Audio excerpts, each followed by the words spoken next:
Halo, assalamualaikum warahmatullahi wabarakatuh. Salam sejahtera untuk kita semua.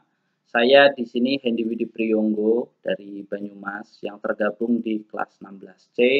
Di sini saya akan mempresentasikan koneksi antar materi, kesimpulan dan refleksi pemikiran Ki Hajar Dewantara setelah mempelajari modul titik 1 sebagai tugas dari modul 1.1.A.9. Di sini saya akan membuat sintesis berbagai materi dalam bentuk video dan nanti saya akan menjelaskan apa yang sudah saya pelajari dari modul 1.1 ini. Oke, kita mulai dari apa yang saya percaya tentang murid dan pembelajaran di kelas sebelum saya mempelajari modul 1.1. Di sini pada dasarnya saya mempercayai bahwa eh, siswa harus menguasai kemampuan abad 21 untuk bisa bersaing dengan masyarakat dunia, di mana kemampuan abad 21 itu ada komunikasi, kolaborasi, kreatif, berpikir kritis, dan pemecahan masalah.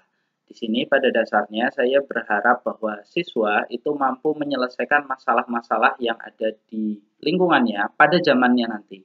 Karena secara tidak langsung zaman terus berubah dan permasalahan terus muncul seiring berjalannya waktu dan selalu banyak masalah-masalah baru yang harus bisa dipecahkan. Karena itu saya berpikir bahwa siswa harus memiliki kemampuan abad 21 itu untuk bisa survive pada zamannya nanti. Itu pemikiran awal saya sebelum mempelajari modul 1.1. Nah, di sini setelah saya mempelajarinya, ya, apa perubahan dari pemikiran atau perilaku saya setelah mempelajari modul ini? Pada dasarnya, setelah saya pikir-pikir kembali bahwa ada beberapa kesamaan antara pemikiran saya dengan pemikiran Ki Hajar Dewantara.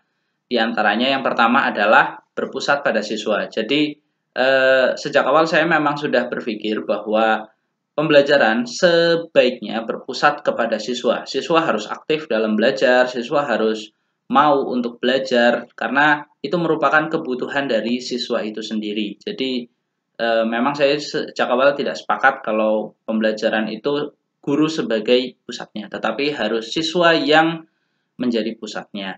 Terus kemudian ada kodrat zaman. Di sini saya juga sependapat dengan Ki Hajar Dewantara di mana siswa itu harus disiapkan untuk menghadapi masalah pada zamannya. Jadi bukan pada zaman ini atau pada masa lampau, tetapi masalah-masalah yang akan muncul di kemudian hari. Mereka harus siap untuk bisa menghadapi permasalahan tersebut. Lalu azas kontinu, di mana pembelajaran itu harus berkelanjutan. Jadi secara kontinu diberikan, tidak boleh berhenti atau tidak boleh sekedar berhenti pada masa-masa tertentu karena pembelajaran itu sampai akhir hayat. Kemudian ada asas konvergen, yaitu kita harus belajar dari luar sebanyak-banyaknya dan kita harus memahami banyak hal yang mungkin sudah banyak ditemukan di luar. Nah, di sini itu adalah kesamaan-kesamaan pemikiran yang mungkin sejak awal sudah ada pada saya dan kebetulan sama dengan pemikiran Ki Hajar Dewantara. Tetapi ada beberapa perubahan pemikiran yang pada akhirnya saya pahami setelah mempelajari modul ini, di mana saya menyadari bahwa siswa ini memiliki kodrat alam. Jadi siswa itu bukanlah kertas putih yang bisa dituliskan atau dibentuk sesuai kemauan kita. Mereka seperti kertas penuh yang sudah berisi kodratnya. Jadi seorang guru tidak bisa memaksakan kodrat dari seorang siswa atau dari siswa-siswanya itu tidak bisa dipaksakan.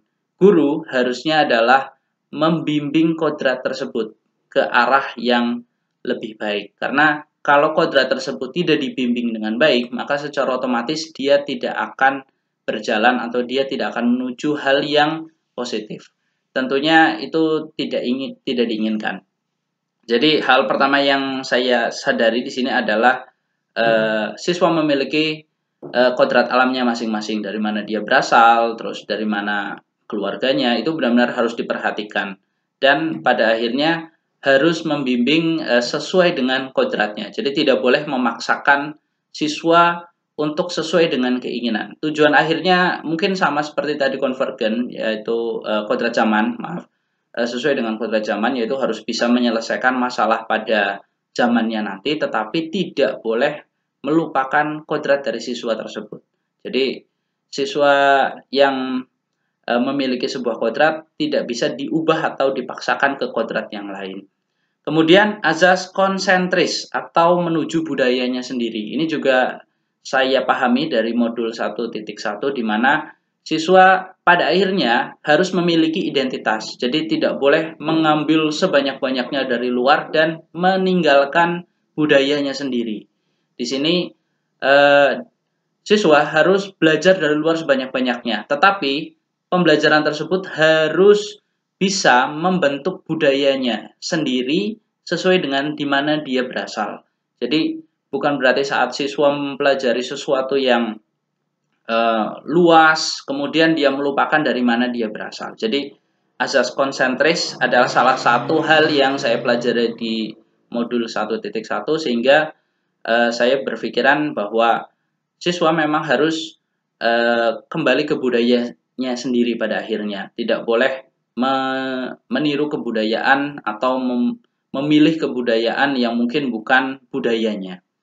Lalu hal lain yang saya pelajari adalah sistem Among. Jadi sistem Among ini adalah sistem yang menampung keseluruhan pemikiran tadi, mulai dari kodrat alam, kodrat zaman, ada asas kontinu, asas konvergen, asas konsentris, dan itu dirangkum pada sistem Among yang diperkenalkan oleh Ki Hajar Dewantara. Di sini itulah yang salah satu yang saya pelajari tentang bahwa siswa itu harus kita among, atau kalau dalam bahasa Jawanya kita momong.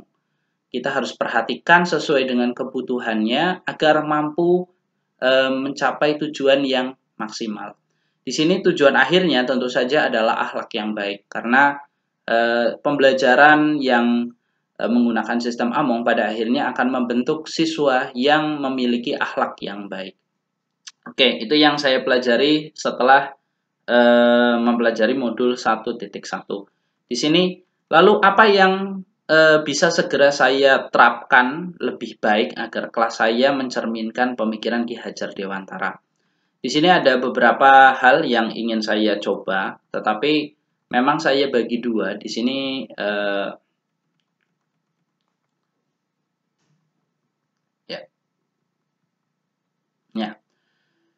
saya bedakan selama COVID dan sesudah COVID, karena memang ada beberapa hal yang tidak bisa saya paksakan selama COVID ini dan mungkin nanti bisa saya realisasikan setelah COVID ini selesai.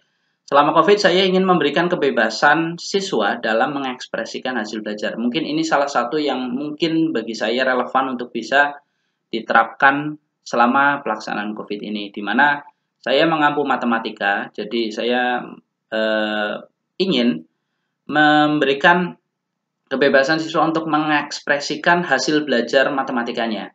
Di sini banyak referensinya, mungkin seperti salah satunya mereka membuat video presentasi seperti yang saya lakukan sekarang ini tentang hasil belajarnya, atau misalnya membuat poster tentang hasil belajar mereka, atau membuat misalnya, tapi ini mungkin sesudah COVID ya, film pendek misalnya mengenai penggunaan matematika dalam kehidupan sehari-hari. Saya ingin mengarahkan mereka untuk bisa mengekspresikan matematika pada apa yang mereka sukai. Jadi tidak membatasi kodratnya. Jadi mereka menyukai apa harus bisa disalurkan ke arah situ. Jadi mungkin saya juga nanti akan mencari referensi-referensi lain tentang bagaimana siswa agar bisa mengekspresikan sesuai dengan kodratnya. Jadi pada akhirnya mereka nanti bisa menyesuaikan diri dengan permasalahan-permasalahan yang ada pada zamannya nanti. Misalnya membuat video presentasi, tentu saja kan dia menggunakan azas kodrat alamnya terpenuhi dan kodrat zamannya juga terpenuhi. Misalnya seperti itu. Dan nanti setelah COVID selesai, di sini saya ingin membuat sistem pembelajaran yang sesuai dengan filosofi Ki Hajar Dewantara, di mana nanti siswa dibebaskan untuk bisa menggali materi sebanyak-banyaknya dari berbagai sumber karena kita sudah ada di zaman yang serba digital. Tentunya nanti di sini siswa bisa mencari berbagai informasi dan saya bebaskan. Lalu nanti di kelas saya ingin membuat sebuah diskusi tentang apa yang mereka apa yang mereka dapatkan. Karena matematika pada dasarnya adalah pembelajaran yang eksak di mana siswa diharapkan menemukan sebuah penyelesaian, bukan diberikan rumus-rumus penyelesaian. Jadi mereka dapat menemukan sendiri bagaimana penyelesaian itu bisa didapatkan sesuai dengan caranya masing-masing. Jadi nanti saya berharap siswa punya kemampuan untuk menyelesaikan masalah dengan caranya sendiri-sendiri. Lalu kemudian setelah di kelas mereka berdiskusi dan menemukan caranya masing-masing, mereka akan mengekspresikannya menggunakan apa yang mereka sukai seperti yang tadi sudah saya sampaikan saat selama COVID, misalnya membuat video presentasi, poster, atau film pendek, ataupun hal-hal lain yang sekiranya mengekspresikan pemikiran mereka, sehingga mereka nanti berkembang menjadi siswa yang lebih baik ke depannya, sesuai dengan pemikiran Ki Hajar Dewantara. Oke, mungkin itu sintesis yang saya buat setelah saya mempelajari modul 1.1 tentang filosofi pemikiran Ki Hajar Dewantara. Memang sangat luas pemikiran Ki Hajar Dewantara dan saya juga tidak bisa merangkumnya semuanya dalam video ini karena memang sangat banyak dan sangat luas, tetapi saya berusaha mengambil poin-poin penting yang memang menjadi titik poin saya untuk menjadi guru penggerak yang lebih baik ke depannya. Oke, mungkin itu saja video presentasi saya kali ini. Mohon maaf jika banyak kesalahan atau tutur kata yang kurang berkenan. Saya akhiri. Terima kasih. Wassalamualaikum warahmatullahi wabarakatuh. Sampai jumpa lagi. Dah.